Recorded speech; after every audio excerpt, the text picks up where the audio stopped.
고린도전서 15장 12절로 22절 말씀을 한 절씩 교독하고 마지막 절은 함께 읽겠습니다. 제가 먼저 12절을 읽습니다. 그리스도께서 죽은 자 가운데서 다시 살아나셨다 전파되었거늘 너희 중에서 어떤 사람들은 어찌하여 죽은 자 가운데서 부활이 없다 하느냐. 만일 죽은 자의 부활이 없으면 그리스도도 다시 살아나지 못하셨으리라. 그리스도께서 만일 다시 살아나지 못하셨으면 우리가 전파하는 것도 헛것이요 또 너희 믿음도 헛것이며 또 우리가 하나님의 거짓 증인으로 발견되리니 우리가 하나님이 그리스도를 다시 살리셨다고 증언하였음이라. 만일 죽은 자가 다시 살아나는 일이 없으면 하나님이 그리스도를 다시 살리지 아니하셨으리라. 만일 죽은 자가 다시 살아나는 일이 없으면 그리스도도 다시 살아나신 일이 없었을 터이요. 그리스도께서 다시 살아나신 일이 없으면 너희의 믿음도 헛되고 너희가 여전히 죄 가운데 있을 것이요. 또한 그리스도 안에서 잠자는 자도 망하였으리니 만일 그리스도 안에서 우리가 바라는 것이 다만 이 세상의 삶뿐이면 모든 사람 가운데 우리가 더욱 불쌍한 자이리라. 그러나 이제 그리스도께서 죽은 자 가운데서 다시 살아나사 잠자는 자들의 첫 열매가 되셨도다. 사망이 한 사람으로 말미암아 죽은 자의 부활도 한 사람으로 말미암도다. 함께 하겠습니다. 아담 안에서 모든 사람이 죽은 것 같이 그리스도 안에서 모든 사람이 삶을 얻으리라. 아멘. 지난주에 예배를 마치고 한 교우분의 질문을 받았습니다. 목사님, 오늘이 종료주일이고 그리고 고난주간이 이어지는데 그러면 다음 주는 부활주일이죠? 이렇게 물어보시는 거예요. 그래서 제가 네, 그렇습니다. 고난주간이 끝나면 당연히 부활주일입니다. 혹여 제가 다음 종료주일에도 다음 주는 부활주일입니다 라고 강조하지 않더라도 그렇게 알고 계시면 됩니다 라고 말씀을 드렸습니다. 여러분, 기독교인의 고난, 하나님의 사람들이 지고 가는 십자가는 결코 상처나 죽음으로 끝나지 않습니다. 매번 고난주간의 끝에 부활절이 있는 것처럼 하나님의 사람들의 고난은 하나님의 때에 간증이 되어지고 또한 그 십자가는 생명이 되어진다라고 하는 거죠. 이것이 성경에서 우리에게 주시는 약속이라는 거예요.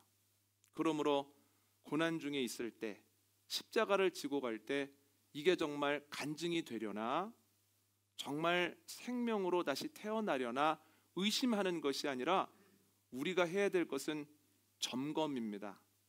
내가 주 안에서 고난받고 있는 게 맞나? 내가 지고 있는 것이 주님께서 나에게 맡겨주신 십자가인가? 이것만 점검하면 된다는 거예요. 고난이 간증되고 십자가가 생명이 될 때까지 믿음 가지고 나아가는 은혜가 저와 여러분에게 있기를 원합니다. 고난주간에 말씀을 묵상하는데 자꾸만 베드로에 대해서 생각을 하게 되는 겁니다. 베드로는 연약한 면을 굉장히 많이 가지고 있습니다. 우선 신중하지 못합니다.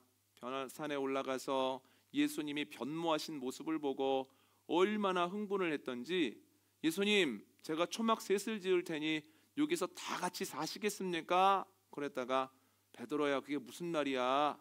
내려가서 주님 맡겨주신 일을 해야지. 이런 지하에 거절당했다는 거예요.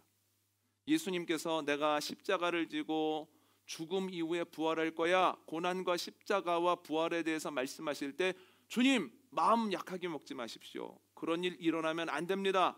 주님께 항변했다가 주님께 호되게 호통을 당했죠. 사탄아, 내 뒤로 물러가라. 너는 하나님의 일은 생각하지 아니하고 인간의 일만 생각하는구나. 그렇게 혼났다라고 하는 거예요. 그는 신중하지 못한 것을 넘어서 굉장히 다혈질입니다. 대제사장의 종들이 예수님 잡으러 왔을 때 베드로가 예수님의 허락도 안 받고 칼을 휘둘러서 대제사장의 종 중에 하나에게 굉장한 상처를 입힙니다. 주님께서 상처를 치유해 주시면서 베드로야, 칼을 칼집에 다시 넣어라. 칼로 흥한 자 칼로 망한다. 그렇게 말씀하시고, 우리가 지금 당하지 아니하면, 연약한 모습으로 이러한 일을 당하지 아니하면 어떻게 주님이 선지자를 통하여 약속하신다가 이루어지겠느냐. 지금은 연약해 보이고 무기력해 보여도 이렇게 견디는 것이 맞다. 이렇게 말씀하셨다는 거예요. 베드로는 겁도 많습니다. 그래서 예수님 잡혀가실 때 멀찍이 따르다가 사람들이 예수님과 같은 도당이 아니요? 라고 묻자 아니라고, 저 사람 모른다고 3번이나 부인했다는 거예요. 인간으로서 그럴 수는 있어 라는 생각이 들다가도 수제자로서는 많이 부족해 보인다는 거예요. 그런데 사도행전을 보면 주님께서는 베드로를 통해서 정말 많은 일을 하십니다. 베드로가 설교하였을 때 많은 사람들이 회개하고 세례를 받고 구원의 길을 걸어가죠. 베드로를 통해서 성령의 능력이 나타남으로 누웠던 자가 일어나고 병으로 인하여서 고통받던 자들이 자유함을 경험합니다. 나중에는 그를 통하여 얼마나 능력이 나타났던지 그의 그림자만 덮여도 나을 것 같다라고 하는 확신을 가지고 그가 지나갈 거라고 생각되는 길목마다 환자들이 넘쳐났다라고 하는 거예요. 인간적으로 연약한 게 너무 많은데 주님께서 왜 그를 사용하실까요? 왜 그를 통하여 성령의 능력이 나타날까요? 많은 약함이 있었지만 베드로가 가지고 있는 장점이 있는데 핵심을 정확하게 파악한다는 거예요. 한번 보실까요? 마태복음 16장 한번 보시죠. 마태복음 16장 13절로 17절입니다. 마태복음 16장 13절로 17절 말씀 함께 읽습니다. 시작. 예수께서 빌립보 가이사랴 지방에 이르러 제자들에게 물어 이르시되 사람들이 인자를 누구라 하느냐? 이르되 더러는 세례 요한, 더러는 엘리야, 어떤 이는 예레미야나 선지자 중에 하나라 하나이다. 이르시되 너희는 나를 누구라 하느냐? 시몬 베드로가 대답하여 이르되 주는 그리스도시요 살아계신 하나님의 아들이시니이다. 예수께서 대답하여 이르시되 바요나 시몬아, 내가 복이 있도다. 이를 내게 알게 한 이는 혈육이 아니요 하늘에 계신 내 아버지시니라. 아멘. 예수님께서 빌립보 가이사랴를 지나시면서 제자들에게 묻습니다. 사람들이 나를 누구라고 하더냐? 그랬더니 세례 요한이라고 하는 이도 있고 엘리야라고 하는 이도 있고 예레미야와 그 급의 놀라운 선지자라고 이야기하는 이도 있습니다. 그랬더니 예수님께서 그러면 나에 대한 너희의 고백은 뭐냐? 이렇게 물어보십니다. 묘한 긴장감이 흐릅니다. 그 대답이 정답이 아니기 때문에 제자들에게 물어본 거거든요. 이 사람들은 잘 못 맞췄는데 너희는 과연 정답을 알고 있느냐는 거예요. 어떻게 대답해야 되나 고민하고 있는데 대뜸 베드로가 주는 그리스도시요 살아계신 하나님의 아들입니다. 단순한 선생님이 아니라 내 생명을 구하는 분이시요 하나님께로부터 온 그 아들입니다. 이렇게 고백을 합니다. 예수님께서 그 고백을 들으시고 깜짝 놀라십니다. 베드로야, 너한테 복이 있다. 이것은 사람에게 배운 지식이 아니라 하나님이 네 안에 부어주신 지혜다라고 하면서 그 고백 위에 교회를 세우시고 또한 그에게 천국 열쇠를 주셨다라고 하는 거예요. 왜 그러셨을까요? 핵심을 정확하게 짚었거든요. 사도행전을 보면 예수님이 승천하신 이후에 베드로가 몇 차례 설교하는 모습이 기록되어 있는데 여기에도 베드로는 핵심을 정확하게 붙잡고 설교한다라고 하는 것을 알게 하는 내용들이 나옵니다. 사도행전 2장에는 베드로가 성령 받은 다음에 사람들 앞에 있었던 첫 설교가 기록되어 있고요.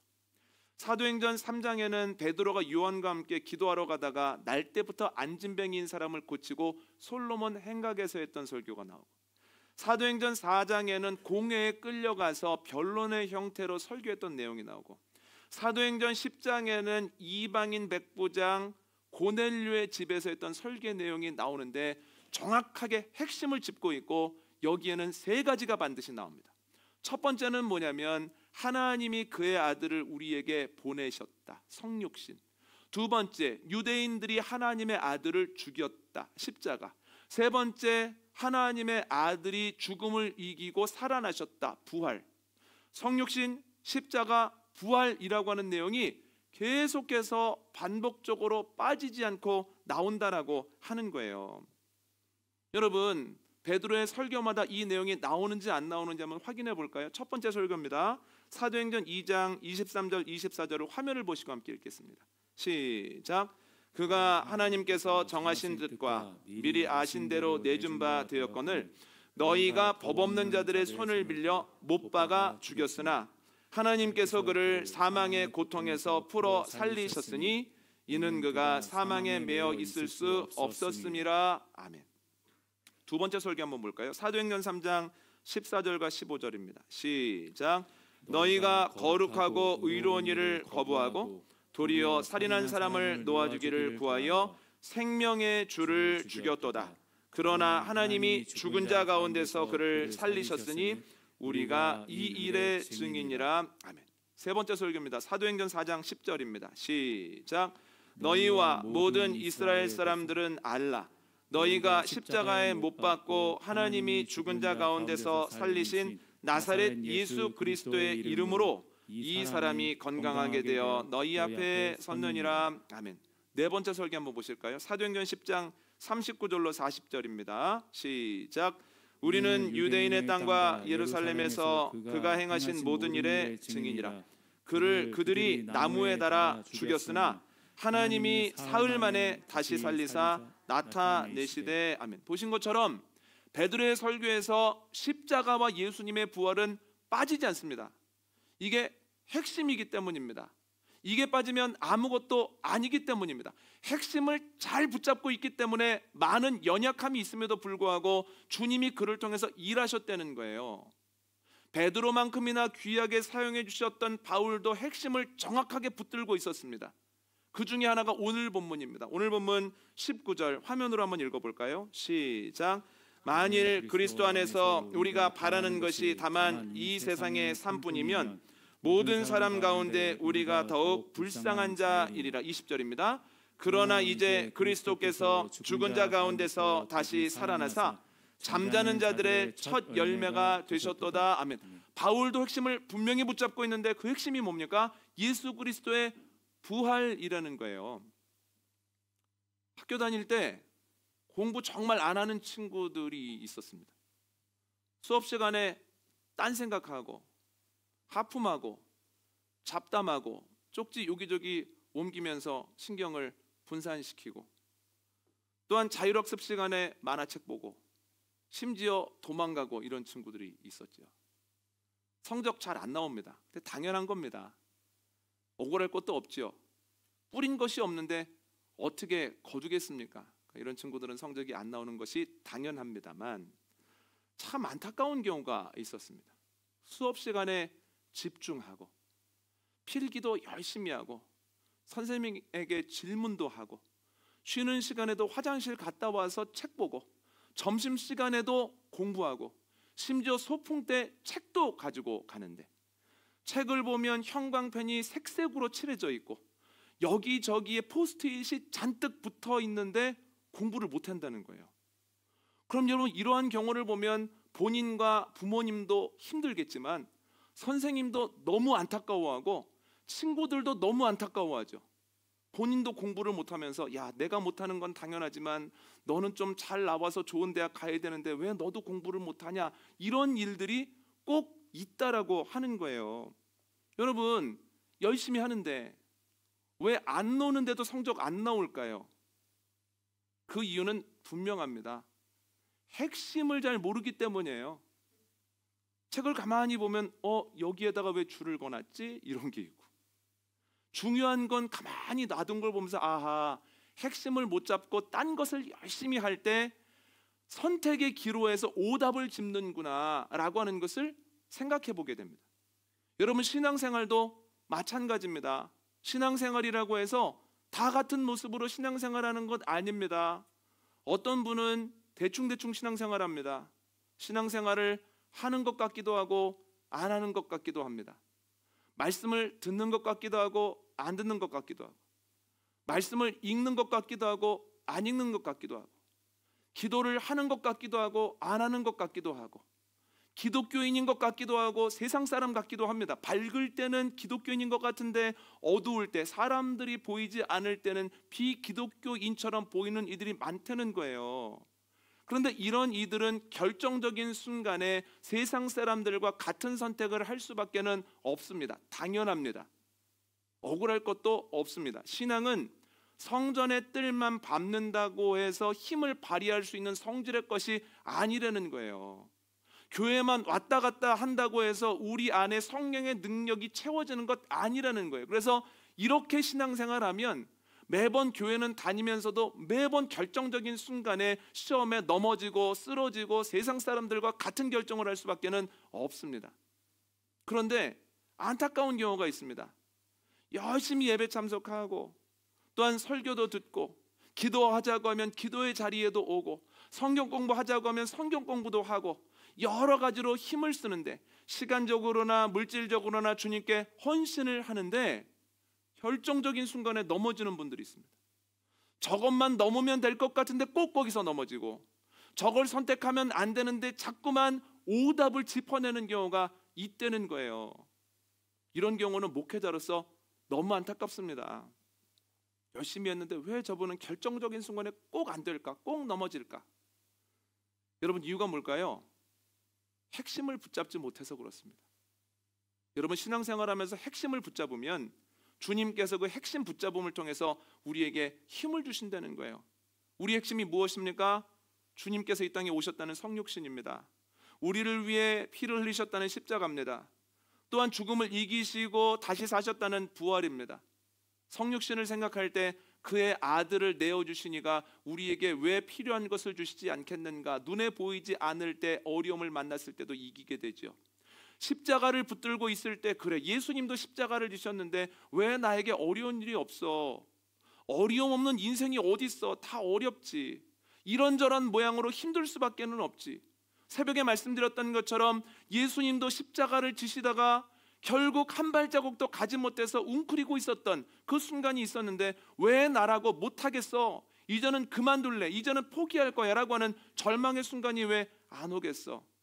그러나 그때 구레네 시몬을 통해서 다시 일으키고 그 십자가를 감당하게 하셨던 것처럼 나에게도 구레네 시몬이 준비되어 있겠지 하면서 가는 겁니다. 또한 예수님의 부활을 보면서 그래 십자가가 결론이 아니야.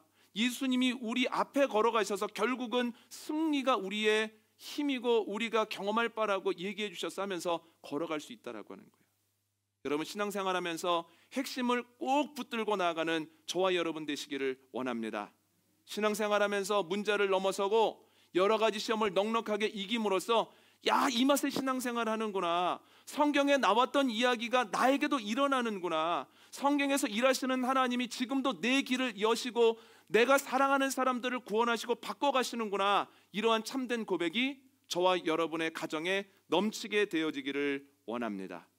근데 여러분 부활이 왜 핵심일까요? 오늘은 왜 부활이 신앙의 핵심일까? 그 이유에 대해서 두 가지를 나눠보려고 하는데 첫 번째, 부활이 신앙의 핵심인 이유는 부활은 죽음마저도 이기신 것이기 때문이에요. 여러분 이번 주간에 오늘 본문을 묵상하는데 계속 눈에 가는 구절이 있는 거예요. 오늘 본문을 묵상하는데 19절 한번 읽어볼까요? 화면을 보시죠. 함께 읽습니다. 시작. 만일 그리스도 안에서 우리가 바라는 것이 다만 이 세상의 삶뿐이면 모든 사람 가운데 우리가 더욱 불쌍한 자이리라. 아멘. 지금까지 저는 이 구절을 보면서 초점을 우리가 불쌍한 자이리라 여기에 뒀습니다. 그러니까 왜 이렇게 이해를 했냐면 부활이 있다고 생각을 하고 살았는데 그래서 세상적으로 생각하지 않으려고 하고 남들과는 다른 삶을 살아보려고 몸부림치는데 죽어보니까 부활이 없는 겁니다. 천국이 없는 겁니다. 그러면 이보다 허무한 일이 어디 있습니까? 바울처럼 복음을 전하는 사람도 헛된 삶을 산 거고 그걸 믿고 열심히 따라갔던 사람도 헛산 거 아닙니까? 그래서 부활이 없는데 있다고 생각하고 살았다면 전하는 사람이나 받는 사람이나 불쌍한 사람들이라는 거예요. 그러나 걱정하지 말라는 거예요. 성경에 나온 대로 부활이 있다는 거. 이렇게 해석을 했었거든요. 그런데 이번 주간에는 초점이 자꾸 다른 곳으로 가는 거예요. 모든 사람 가운데 더욱 불쌍한 이라는 구절이 자꾸 묵상이 되는 거예요. 여러분 이 구절에 따르면 사람들은 불쌍한 사람과 안 불쌍한 사람으로 나뉘는 게 아니에요. 이 구절에 따르면 불쌍한 사람과 더욱 불쌍한 사람으로 나뉜다는 거예요. 이게 무슨 뜻입니까? 사람은 불쌍하다는 거예요. 하나도 예외 없이. 이런 바울이 왜 모든 사람은 불쌍하다라고 하는 것을 기본으로 하고 이 말씀을 쓸까요? 그가 염세적이기 때문입니까? 아니요, 그렇지 않습니다. 분명한 이유가 있습니다. 한번 찾아볼까요? 로마서 6장입니다. 로마서 6장 20절로 23절입니다. 로마서 6장 20절로 23절은 매일 성경으로는 신약 성경으로는 247면에 있습니다.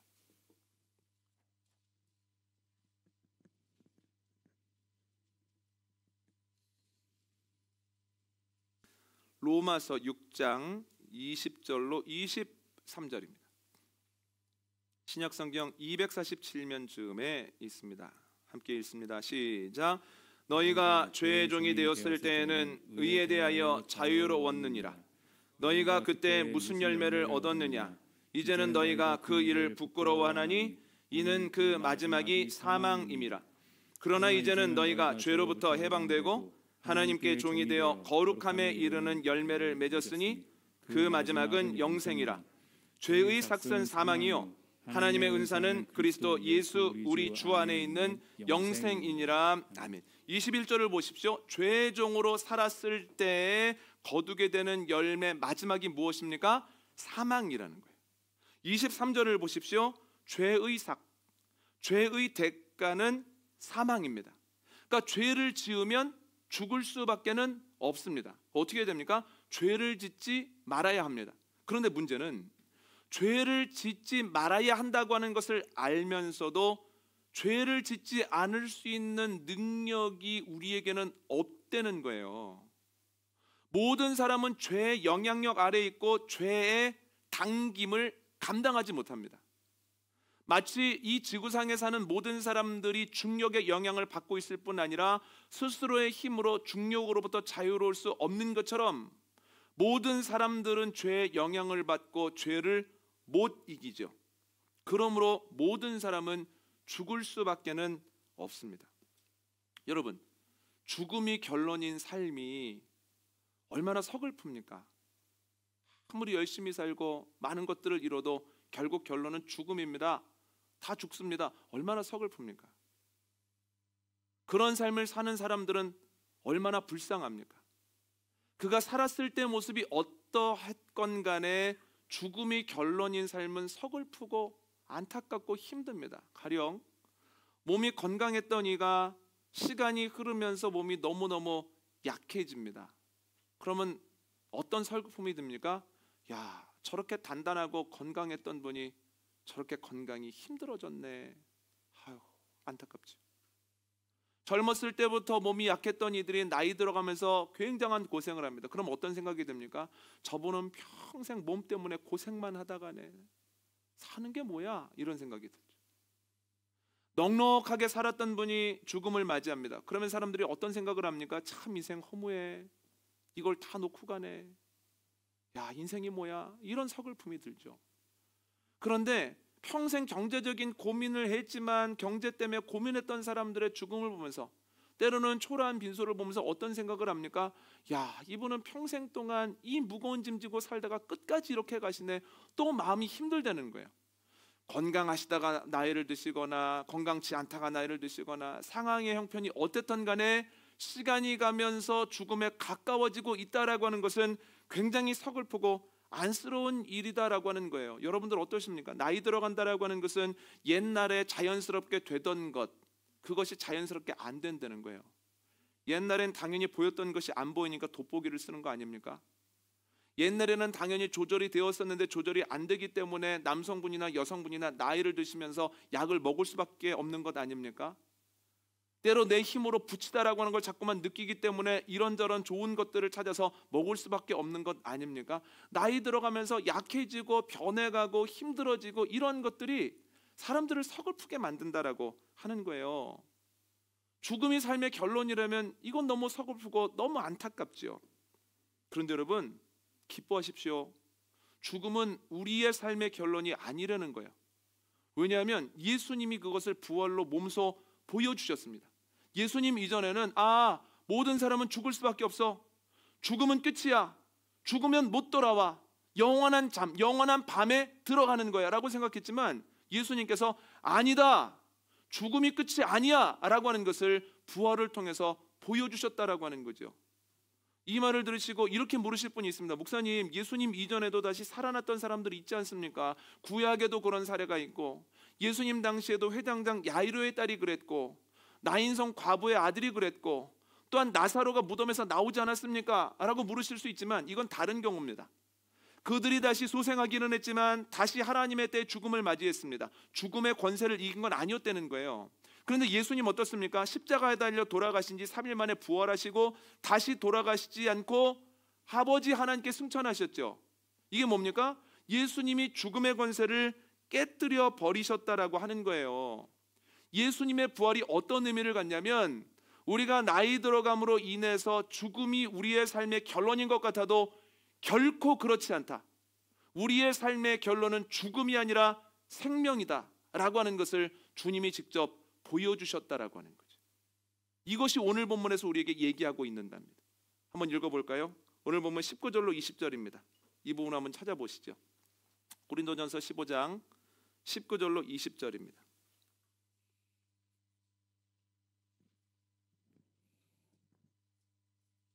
함께 읽습니다. 시작. 만일 그리스도 안에서 우리가 바라는 것이 다만 이 세상의 삶뿐이면 모든 사람 가운데 우리가 더욱 불쌍한 자이리라.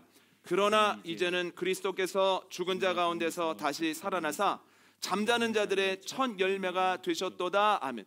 부활로 인하여서 첫 열매가 되셨다는 거예요.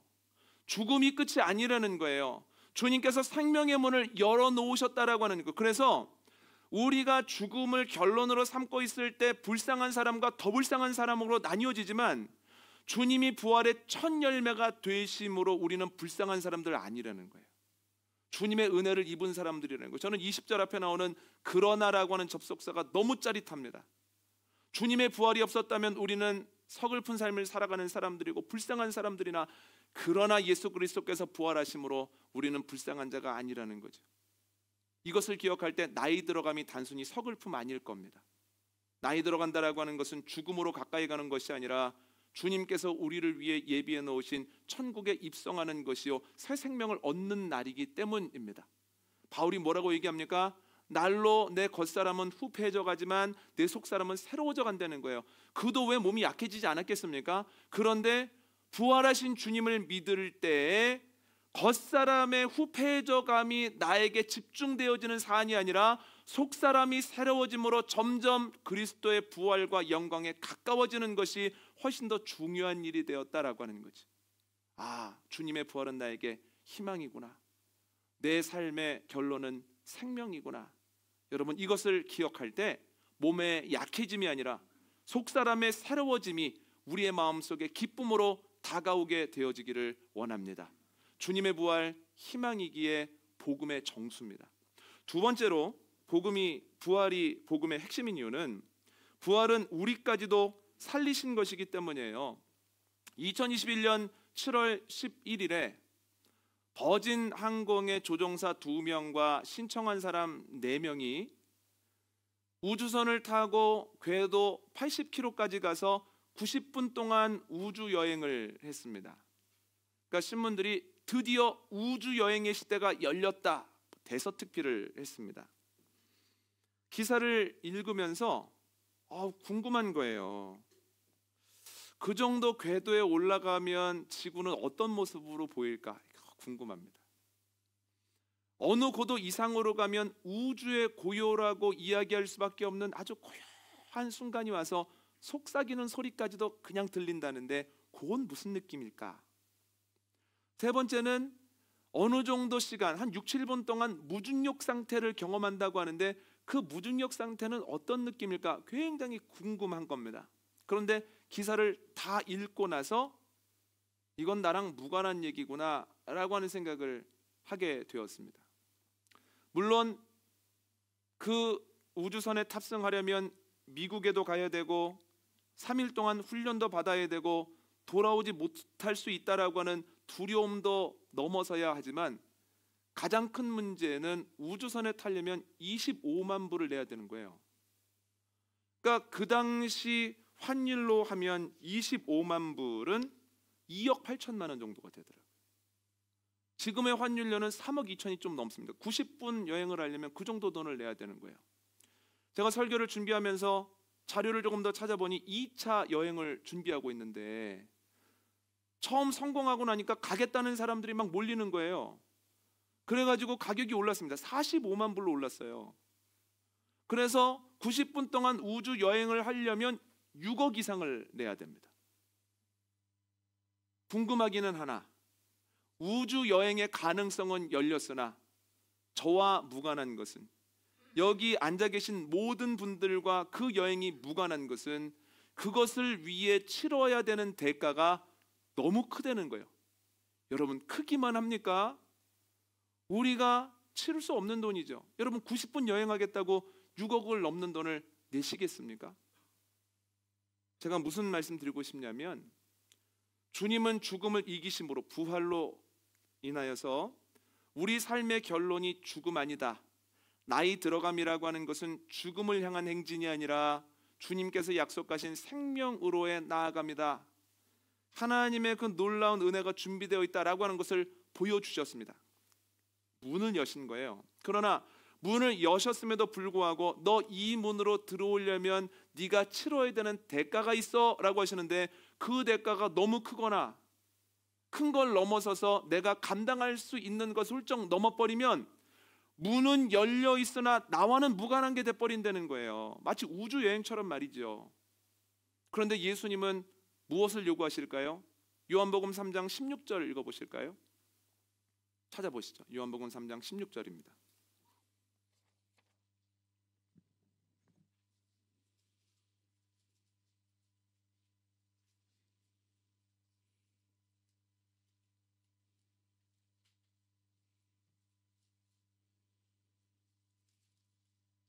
요한복음 3장 16절 읽습니다. 시작. 하나님이 세상을 이처럼 사랑하사 독생자를 주셨으니 이는 그를 믿는 자마다 멸망하지 않고 영생을 얻게 하려 하심이라. 아멘. 주님이 무엇을 요구하십니까? 믿기만 하라는 거예요. 믿기만 하면 예수님이 부활을 통해서 열어놓으신 생명의 문으로 모든 사람이 들어갈 수 있다는 거예요. 그 문에 들어가기 위해서 지불해야 되는 대가치고는 너무나 작은 거죠. 우리가 해야 되는 건 뭡니까? 믿는 겁니다. 믿는 대로 살아보려고 몸부림치는 겁니다. 그러면 나는 부족하여도 주님께서 그 모습을 보시고 그 영광의 문으로 우리를 초대해 주신다라고 하는 거예요. 성경적인 지식이 있으면 좋죠. 오랫동안 신앙생활 했어도 좋죠. 그러나 성경 지식이 없더라도 주님에 대한 순전한 믿음만 있으면 천국에 들어가 생명을 누린다는 거예요. 태어나면서부터 주님의 부르심을 받는 날까지 신앙생활하는 것 너무나 큰 특권입니다. 그런데 여러 가지 이유로 그렇게 하지 못하다가 마지막 순간에 눈을 감기 전에 주님 믿습니다라고 한마디만 고백하고 죽는 이들도 있습니다. 그런데 놀라운 것은 그들에게도 구원을 허락하신다는 거예요. 고난주간에 묵상하는 중에 죄를 지어서 예수님 옆에서 십자가형을 받았던 강도들이 있지 않습니까? 그런데 그 중에 하나가 주님 믿습니다라고 얘기했을 때, 그래 너의 영혼이 나와 함께 오늘 낙원에 있으리라 말씀하셨다는 거예요. 주님과 계속 무관하게 살다가도 마지막 순간에나마 주님께 내 믿음을 고백할 때 작은 믿음일지라도 그것으로 인하여서 생명의 문으로 들어간다는 거죠. 이게 어떻게 된 일입니까? 그 문에 들어가는데 그렇게 작은 대가가 필요한 것이 아니라 주님께서 이미 대부분의 대가를 다 치러 놓으셨다는 거예요. 피값으로 다 치러 놓으시고 우리에게는 믿음만 가지고 오면 들어갈 수 있다라고 말씀하신다는 거예요. 여러분, 믿음만 가지면 들어갈 수 있기에, 우리가 할 수 있는 것이기에 주님이 열어놓으신 생명의 문은 우리와 무관하지 않다는 거예요. 누구든지 언제든지 얼마든지 들어갈 수 있습니다. 그래서 예수님의 부활은 복음 중에 복음이고 복음의 핵심이라는 거예요. 여러분, 믿음 가지고 그 문에 들어가는 은혜가 저와 여러분에게 있기를 원합니다. 지금까지 어떠한 삶을 살았던, 지금 내가 어떤 모습으로 있건 상관없습니다.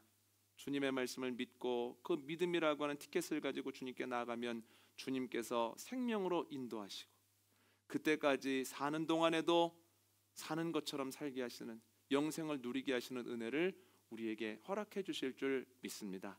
오늘 말씀 정리합니다. 우리가 믿는 바, 우리를 구원하는 바, 복음의 핵심은 세 가지입니다. 첫 번째는 하나님이 그의 아들을 우리에게 보내셨다, 성육신. 두 번째, 유대인들이 하나님의 아들을 죽였다, 십자가. 세 번째, 그러나 하나님의 아들이 죽음을 이기고 살아내셨다, 부활입니다. 부활은 두 가지 의미에서 우리에게 최고의 복된 소식인데요. 첫 번째는 부활은 죽음마저도 이긴 것이기 때문이에요. 여러분, 죽음이 우리 삶의 결론이 아니라 생명이 우리의 삶의 결론입니다. 주님께서 그 희망의 문을 열어놓으셨습니다. 두 번째는 부활은 우리마저도 살리신 것이기 때문이에요. 문은 열렸으나 우리가 지불해야 되는 대가가 너무 크다면 우리와 무관한 일이 돼버리지만 주님께서는 모든 것을 다 지불해 놓으시고 너희는 믿음만 가지고 오라고 말씀하십니다. 그래서 부활은 우리까지 살리는 복음이라는 거예요. 여러분, 부활절입니다. 그냥 습관적으로 연례적으로 지나가지 말고 야, 주님으로 인해 희망의 문이 열렸다, 믿음 가지고 나아가면 그 희망을 누린다 라는 믿음 가지고 삶의 자리에서 주님과 동행하며 살아가는 저와 여러분 되시기를 원합니다.